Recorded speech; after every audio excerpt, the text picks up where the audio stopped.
UP में मंत्रिमंडल विस्तार के बाद विभागों के बंटवारे को लेकर सियासत गर्मा गई है। अखिलेश यादव के तंज पर डिप्टी सीएम केशव प्रसाद मौर्य और मंत्री मनोज पांडे ने पलटवार किया है।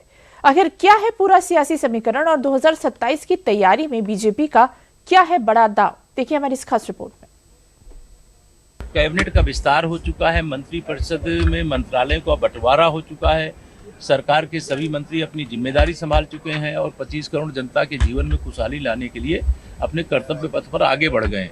2027 में तीसरी बार प्रचंड बहुमत से भाजपा की सरकार उत्तर प्रदेश में बनेगी। इसीलिए श्री अखिलेश यादव जी बौखलाए हैं कि आरजेडी जैसी और टीएमसी जैसी दुर्दशा समाजवादी पार्टी की भी 2027 में होगी। इसलिए वो बौखलाहट में है, घबराहट में है, इसलिए इस प्रकार की टिप्पणी करते हैं। बयानों के ये तीर और ये तासीर यूपी में 2027 विधानसभा चुनाव की आहट से पहले सियासत की गर्माहट को बयां करने के लिए काफी है। पहले बिहार और फिर बंगाल में बम्पर बहुमत के साथ बीजेपी के राज का ऐतिहासिक आगाज होने के बाद अब पार्टी यूपी की सत्ता में हैट्रिक जमाने की कवायद में लग गई है, जिसके तहत हालिया कैबिनेट विस्तार के पूरे 7 दिन बाद यानी 17 मई को 8 नए मंत्रियों को उनके विभागों की जिम्मेदारी मिल गई है, जिसे लेकर यूपी में समाजवादी पार्टी की ओर से सियासी बयानबाजी भी तेज हो गई है। कैबिनेट विस्तार के बाद देर रात हुए विभागों के बंटवारे को लेकर सपा प्रमुख अखिलेश यादव ने बीजेपी सरकार पर निशाना साधते हुए तंज कसा है।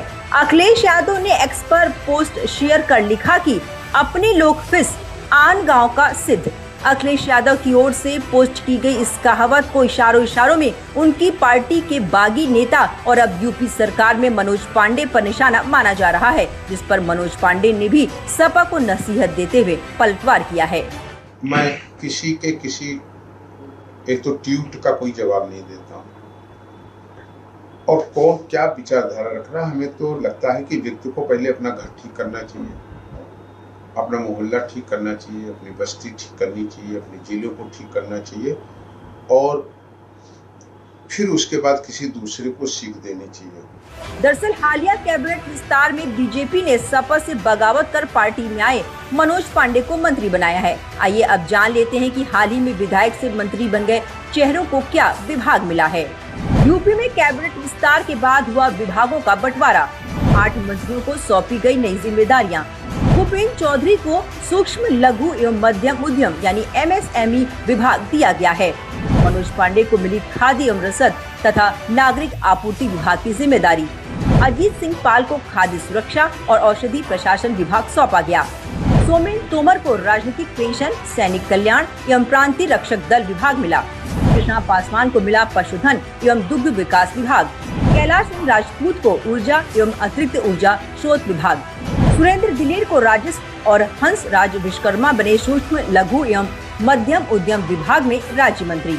2027 विधानसभा चुनाव से पहले मंत्रिमंडल विस्तार और विभागों के बंटवारे के जरिए बीजेपी ने सोशल इंजीनियरिंग का बड़ा दांव खेल दिया है। एक और तो पार्टी ने अगड़े, पिछड़े और दलित समाज के नेताओं को कैबिनेट में जगह देकर जातीय और क्षेत्रीय संतुलन बनाने की पूरी कोशिश की है। वहीं दूसरी ओर पार्टी ने नाराज चल रहे सहयोगियों और संगठन के समर्पित नेताओं को भी सरकार में एडजस्ट कर 2027 की चुनावी जंग के लिए किलेबंदी मजबूत कर ली है।